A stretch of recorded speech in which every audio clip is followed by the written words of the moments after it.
Welcome to our podcast. ఈరోజు మనతో రాధా ప్రమోదాస్ స్వామీజీ గారు ఉన్నారు. కొన్ని కర్మ సందేహాలను తెలుసుకుందాం. నమస్కారం స్వామీజీ. హరే కృష్ణ. హరే కృష్ణ. మనం లాస్ట్ ఎపిసోడ్లో కర్మ గురించి మాట్లాడాము. అందులో చాలామంది వ్యూవర్స్కి సైన్స్ బిహైండ్ కర్మ తెలుసుకోవాలని ఉంది. అసలు కొంచెం లాజికల్గా అర్థం చేస్తే I think that will help. Yes, karma is a science. ఇది సెటిల్ సైన్స్. ఎలా వర్క్ అవుతుందంటే ఇది వర్క్ ఆన్ ఇంప్రెషన్స్. సో నేను ఇప్పుడు ఏదైనా యాక్టివిటీ చేశాను అనుకోండి, దానికి రెండు రియాక్షన్స్ ఉంటాయి, రెండు కాంపోనెంట్స్ ఉంటాయి. ఒక కాంపోనెంట్ వచ్చి దానికి రియాక్షన్ కాంపోనెంట్ ఉంటుంది. సో ఇప్పుడు నేను ఒక మ్యాంగో తిన్నాను ఫర్ ఎగ్జాంపుల్. నేను మ్యాంగో తింటే, మామిడి పండు తింటే దానికి ఒక టేస్ట్ వస్తుంది. సో నేను ఆ టేస్ట్ని ఎంజాయ్ చేస్తాను. అది వచ్చి రియాక్షన్ పార్ట్. నేను యాక్టివిటీ చేశాను మ్యాంగో తింటాం, దాని రియాక్షన్ పార్ట్ వచ్చి నాకు ఒక టేస్ట్ వచ్చింది. కానీ దాంతోపాటు ఇంకో కాంపోనెంట్ కూడా ఉంటుంది. అదేంటంటే ఇంప్రెషన్ అంటారు దాన్ని సంస్కార అంటారు. అంటే మళ్ళీ నెక్స్ట్ టైం నేను మ్యాంగో చూసినప్పుడు నాకు ఆ టేస్ట్ గుర్తుంటుంది, మళ్ళీ తినాలనే కోరిక ఉంటుంది. ఆ టేస్ట్ ఏం చేసింది, నాకు ఒక ఇంప్రెషన్ ఇచ్చింది. నెగిటివ్ కూడా ఇంప్రెషన్ ఉండొచ్చు. నేను ఒక కాకరకాయ తిన్నా, నాకు నచ్చలేదు. సో నెక్స్ట్ టైం మళ్ళీ కాకరకాయ చూస్తే దాని నుంచి నాకు ఎవర్షన్ వస్తుంది. అదే మామిడి పండు చూస్తే నాకు నచ్చింది కాబట్టి నాకు ఆ కోరిక వస్తుంది మళ్ళీ తినాలని. ఆ తినాలనే కోరిక ఏం చేస్తుంది, మళ్ళీ మామిడి పండు కొంటాను, మళ్ళీ తింటాను, మళ్ళీ ఇంకో ఇంప్రెషన్ వస్తుంది, రియాక్షన్ వస్తుంది, ఎంజాయ్ చేస్తాను. అయితే ఇంప్రెషన్ ఏమవుతుంది, అది రీఇన్ఫోర్స్ అయిపోతుంది మళ్ళీ మళ్ళీ మళ్ళీ మళ్ళీ. ఇంప్రెషన్ అనేది వాసన సేమ్ అంటారా? దాన్ని ఫస్ట్ సంస్కారాస్ అంటారు. అవి చాలా సెటిల్ లెవెల్లో ఉంటాయి. అవి మేనిఫెస్ట్ అయితే వాటిని వాసన అంటే బేసికల్గా డిజైర్స్. ఇప్పుడు నాకు మళ్ళీ మామిడి పండు తినాలనే డిజైర్ వచ్చింది. సో అలా డిజైర్ పెరుగుతూ ఉంటుంది, అది కాన్స్టెంట్గా మన యాక్టివిటీ చేయిస్తుంటుంది. సో ఇది కర్మ సైకిల్ అంటాం.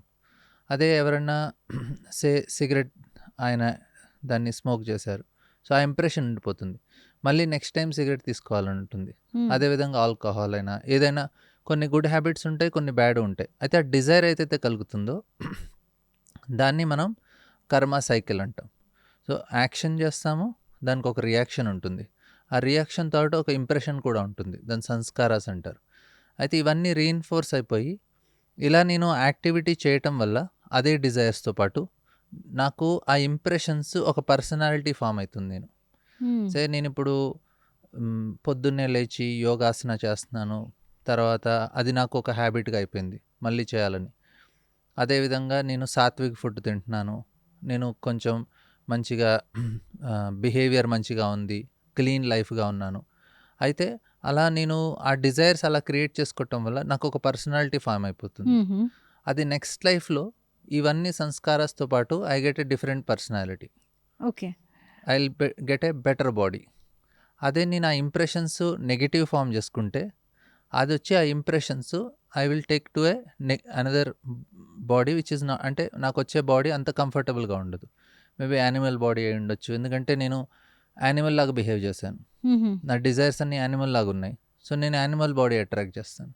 అదే నా డిజైర్స్ అన్నీ మంచిగా ఉంటే, అంటే నేను తినే ఐటమ్ అయినా నేను చేసే కార్యమైనా కానీ అది చాలా సెటిల్గా ఎఫెక్ట్ అవుతుంది మనని.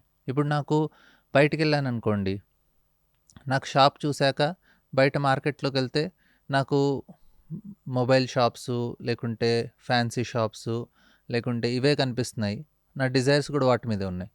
అదే లేడీస్ బయటకు వెళ్ళారనుకోండి, వాళ్ళకి శారీ షాప్స్ లేకుంటే వారికి ఇంకా జ్యువెలరీ షాప్స్ ఇట్లాంటివి కనిపిస్తున్నాయి. పిల్లలు బయటకు వెళ్ళారనుకోండి, వాళ్ళకి ఐస్ క్రీమ్ షాపు, వాళ్ళకి బేకరీస్ ఇవి కనిపిస్తున్నాయి. అంటే ఏంటి, మన ఇంప్రెషన్స్ ప్రకారంగా మనకి కనిపించేవన్నీ ఉంటాయి. సో ఇవన్నీ ఏం చేస్తాయి అంటే స్లోగా మన ఒక పర్సనాలిటీ ఫామ్ చేస్తాయి. సో అందుకు ఇది చాలా సైంటిఫిక్గా ఉంటుంది. అయితే ఇది మనకి ఈ ఇంప్రెషన్స్ అనేది ఇది మనకి బ్రెయిన్లో అది మన సెటిల్ బాడీలో అది ఇంప్రింట్ అయిపోతుంది. దీన్ని చిత్త అంటారు. అక్కడ ఇంప్రింట్ అయిపోతుంది, చిత్తలో అది ఇంప్రింట్ అయిపోతుంది. అవన్నీ మన సంస్కారాస్ వాసనాస్ అంటే మన డిజైర్స్, వృత్తి అంటారు. తర్వాత మన థాట్ ప్రాసెస్ కూడా అట్లాగే ఉంటుంది. థాట్ ప్రాసెస్ ఏం చేస్తుందంటే, ఇప్పుడు నేను ఏదైనా యాక్టివిటీ చేశాను అనుకో, దాన్ని జస్టిఫై చేస్తాం, నేను చేసేది రైట్ అని. సో దీన్ని వృత్తి అంటాం. సో ఇలా ఇది చాలా చాలా సైంటిఫిక్గా మనం ఒక పర్సనాలిటీని క్రియేట్ చేసుకుంటున్నాం. సో ఇది ఏదో మనం ఓకే, ఇది చాలా సెంటిమెంటల్‌గా ఏదో హిందూ వాళ్ళకి కర్మ అనేది నడుస్తుంది. వేరే రిలీజియన్స్ వాళ్ళకి, వేరే వాళ్ళకి లేదు. ఈ కర్మ అనేది ఒట్టి హిందువులకే ఉంది. ఇదా కాదు యాక్చువల్లీ. ఈ కర్మ అనేది అందరికీ అప్లికబుల్. ఎందుకంటే ఇది సైన్స్ కాబట్టి. హుహు. మీరు ఏ యాక్టివిటీ చేసినా గానీ 2 కాంపోనెంట్స్ కంపల్సరీగా ఉంటాయి. మీరెవరైనా సినిమా చూసారనుకోండి. సినిమా చూస్తే మీరు సినిమా ఎంజాయ్ చేశారు. కానీ దాంతో పాటు కొన్ని ఇంప్రెషన్స్ ఉంటాయి. వాళ్ళలాగా బైక్ నడపాలని, వాళ్ళలాగా డాన్స్ ఎయ్యాలని, ఇన్‌ఫ్లూయెన్స్. వాళ్ళలాగా అవి ఇన్‌ఫ్లుయెన్స్ అనేది ఆ ఇంప్రెషన్స్ అంటాం దాన్ని. దాన్ని ఓకే. సంస్కారాస్ అంటాం. సంస్కారాస్. ఒకటే. సెకండ్ ఏమన్నారు స్వామీజీ? ఆ సంస్కారాస్ ఏం చేస్తాయంటే మన డిజైర్స్‌ని క్రియేట్ చేస్తాయి. ఓకే. దాన్ని వాసనాస్ అంటాం. స్వామీజీ అయితే ఇప్పుడు మీరు ఈ సైన్స్ ఎక్స్‌ప్లెయిన్ చేసేటప్పుడు ఒక విషయం చెప్పారు. సంస్కారాస్ అండ్ వాసనాస్ అని. అయితే నార్మల్‌గా వెజ్ తినేవాళ్ళు, సాత్విక ఆహారం తినే వాళ్ళకైతే ఆ ఇంప్రెషన్స్ అవే ఉన్నాయి కాబట్టి అదే వైపు వాళ్ళ వాసనలు ఉంటారు. వాళ్ళకి చాలా సులువుగా అయిపోతుంది. కానీ ఎవరైతే ఆల్రెడీ మీట్ తిన్నారు, ఆల్కహాల్, స్మోకింగ్ వీళ్ళు ఇవి చేసిన వాళ్ళకి ఒకవేళ ఒక ఆలోచన వచ్చి వాళ్ళు మార్చాలనుకుంటే, ఆ ఇంప్రెషన్స్ మార్చాలి అంటే సులువుగా ఏదైనా సొల్యూషన్స్ ఉన్నాయా? ఈ సంస్కారాస్, ఈ ఇంప్రెషన్స్ అనేవి అవి మన డిజైర్స్‌ని క్రియేట్ చేస్తాయి. మన ఒక పర్సనాలిటీని క్రియేట్ చేస్తాయి. ఇవి ఎంత డీప్‌గా ఉన్నాయి దాన్ని బట్టి అవి డిసైడ్ అవుతుంది. దాని నుంచి ఎంత తొందరగా బయటకొస్తాం. కొంతమందికి చిన్నప్పుడు జరిగిన ఇంప్రెషన్స్ ఉంటాయి. చిన్నప్పుడు నేను ఒంటరిగా కూర్చున్నప్పుడు మేబీ నేను 2 ఇయర్స్ ఉన్నప్పుడు నా దగ్గర ఒక బల్లొచ్చింది. సో, ఆ బల్లి ఇంప్రెషన్స్ వల్ల నేను నెక్స్ట్ టైమ్ ఇంకా ఫ్యూచర్‌లో ఎప్పుడు బల్లిని చూసినా నేను భయపడుతున్నా. హ్మ్. అది ఎందుకంటే అది చాలా సెన్సిటివ్‌గా ఉన్నప్పుడు ఆ ఇంప్రెషన్ కలిగింది కాబట్టి అది చాలా డీప్‌గా ఉంటుంది. హ్మ్. నెపోలియన్ బోనాపార్టీది ఒక స్టోరీ ఉంటుంది. ఆయనేంటంటే చిన్నప్పుడు ఆయన 2 ఇయర్స్ అట్లా ఉన్నప్పుడు ఆయన నర్స్ అక్కడ వదిలేసి వెళ్ళిపోతుంది. పిల్లొచ్చి ఆయన మీద దుంకుతుంది. అప్పటి నుంచి ఆయన పిల్లంటే భయం. హ్మ్. ఆయనకి ఒక ఫోబియా అనేది కలిగింది. హుహు.